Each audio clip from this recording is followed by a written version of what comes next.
Hey, I hope you will have, are having, or have had a happy Valentine's Day. I'm hoping to get this video up before Valentine's Day proper, but we'll see. Today I'm going to be talking about the Monster High Valentine and Spelldon 4-issue limited series, specifically issue 1 since that's the only one that's out. But it's called the Boomuda Triangle. It's written by Megan Brown, and this is the first limited series for Valentine and Spelldon, but not the first time we've seen them. Valentine, of course, was introduced in Why Do Ghouls Fall in Love, and Spelldon was introduced in one of Valentine's diary entries. Spelldon and Valentine made their comic debut in the first Monster High Pride issue, subsequently got another one-off story in last year's Pride issue, and they've also appeared here and there in the background of the ongoing IDW comic run. With all that out of the way, let's talk for a bit about what the first issue of their limited series entails and what my feelings on the first issue were. I'll be going over the story itself, so spoilers ahead. If you don't want to hear any spoilers,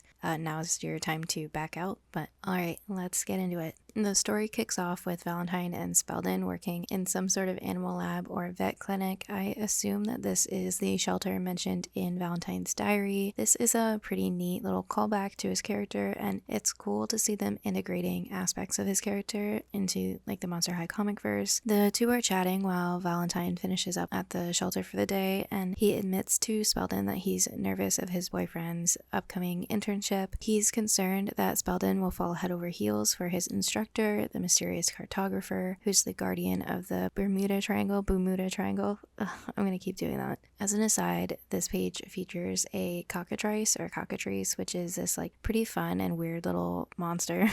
It may be because of D&D, but I really like these little dragons with rooster heads and petrifying gaze. So if you've ever wondered what these little things are called, that's what they are. Anyways, after a heart-to-heart about Valentine's reservation surrounding Spelldon's upcoming trip, the two travel to stop a crew of winged raccoons from causing havoc. Things go haywire, and we begin to see why Spelldon is so determined to pursue his internship. Spelldon isn't able to act on the fly. He needs a more rigid structure to perform his best magic, and finds comfort in study rather than creativity regarding his spells. Embarrassed and concerned that he's at fault when Valentine is almost injured, Spelldon runs off to meet with his sister and just kind of flakes on Valentine.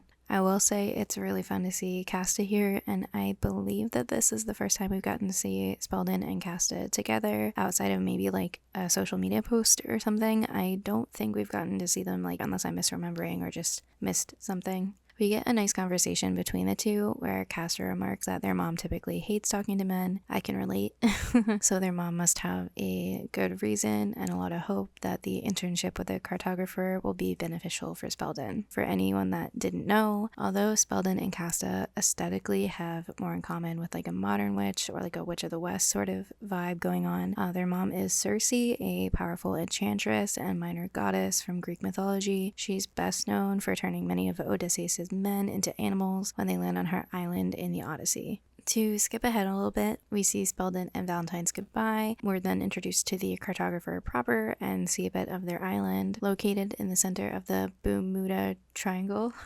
The cartographer's home contains various items from across alternate worlds, time, and space. The job of the cartographer is to keep everything balanced and maintain as much order as a multiverse colliding with itself can muster. Spelldon is shown a room that contains equipment used by the cartographer, including the Atlas, a powerful map that tracks the boundaries of the universe to keep the triangle in check. Spelldon is left to look around the space on his own, but instructed not to touch anything. We then immediately see Valentine kind of materialize behind him, who not only snuck onto the island after Spelldon, but also immediately begins touching things.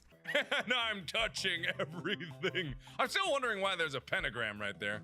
Valentine was nervous that Spelldon had grown distant and was planning on breaking up with him. As readers, we know that Spelldon was really just nervous of Valentine getting hurt. When he begins to try to explain this, though, Valentine grabs the compass and the atlas. This leads to both of them grabbing and subsequently ripping the atlas into pieces, creating rips in time and space. The issue ends with each boy sent to different worlds. Spelldon Spelldon comes face to face with an alternate reality version of himself, but we don't see where Valentine has ended up, at least not yet. And that pretty much summarizes the events of issue 1. I did try to not cover every little thing, but there's still something to enjoy if you check out the comic yourself. But the rest of this video is going to be me just kind of talking about my thoughts and feelings, maybe an assumption that I have regarding where I think the story may be going. But right after my initial read of the comic, I wrote up my thoughts and feelings in a community post. I actually don't think they've changed that much in my rereads of the issue, so I'm going to be using that as a jumping off point and sort of a list to organize my thoughts. So if this sounds familiar, that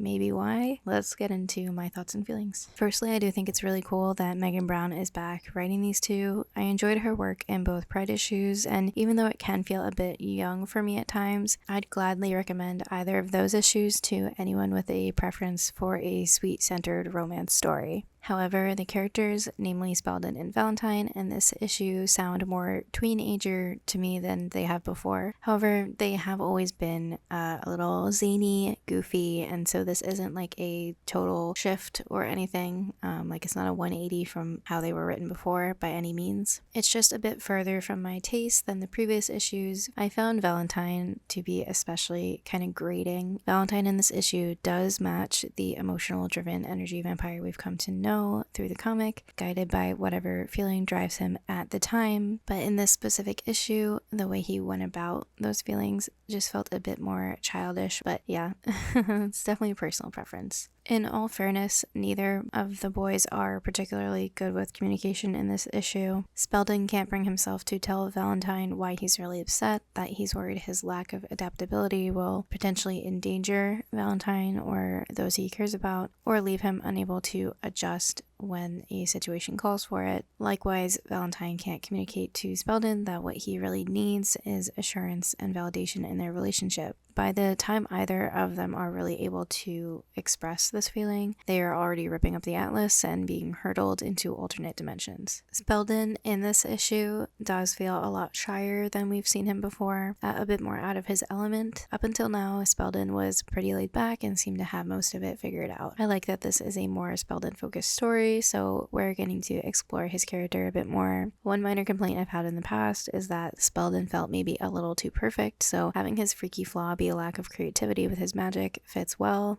at least in my opinion. Also a nice foil for his sister Casta. She will on occasion turn a audience member into an animal, similar to what their mother Cersei is known for doing. Although to be a little hypercritical, maybe unfairly so, given the progress that the couple has made in their prior Pride issues, it just feels like they would have a bit better communication with one another than what we're presented with in the issue. It ends up feeling a little contrived, but then again, they are teenagers, and if nothing caused friction, then we just wouldn't have a story.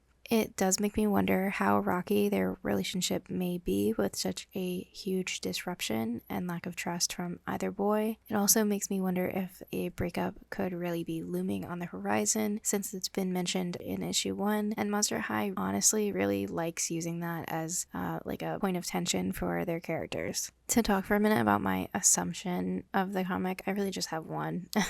I think the cartographer will end up being a future or alternative version of Valentine, with their cartographer role maybe being shared between him and Spelldon. This assumption is purely just from the cartographer's eyes, nails, and complexion. Plus, when speaking of his job, the cartographer we meet seems kind of unsure of what the specifics of his role are. At first, I thought that it was just supposed to be Valentine pretending to be the cartographer from the get-go, but we see how he gets to the island, so it feels like a twist for the end could be that Cersei was okay sending Spelldon to the cartographer because she knows it's actually an alternative reality version of one of the boys, or who knows, not me, for sure not me. But if the cartographer is not directly tied to either of them, it'll be interesting to see how that character further contributes to the story. Just to mention the art done by Eileen Widjaja. The issue's not my favorite Monster High comic visually, but overall the colors were nice and the legibility was fine, and there were a few illustrations that I thought were a lot of fun, particularly the splash page for the Boomuda triangle. Widjaja has done a few pieces for Monster High, including covers for the House Hunters limited series that I thought were really nice.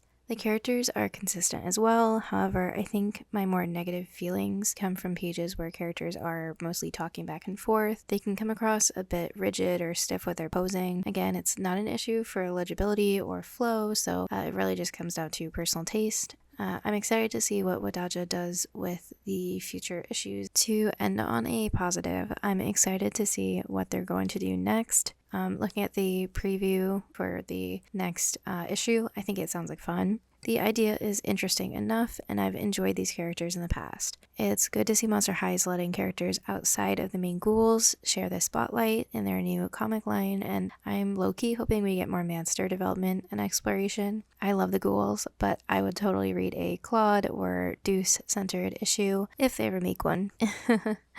Anyways, it also has some larger character building stuff going on that I think could be really neat, and yeah, I guess that's really all I have to say. Kind of a fizzle out video, I guess. Hopefully this video isn't too long, especially since it's just on issue 1, but yeah. Thanks for checking it out. If you like this video, I have a few other Monster High videos on my channel that I've done. Most recently, I went through an overview of the new Scaremester comic. I've been debating talking about the House Haunters limited series. I think I briefly mentioned in my previous Monster High video, but I didn't end up super loving the House Haunters series. If anyone wants me to cover what you missed in that, feel free to twist my arm in the comments. Anyways, hi, I'm Mojo. I like to talk about Monster High or just about whatever else interests me, mostly comics, although I would like to chat a bit more about movies maybe someday. But until then, have a good night.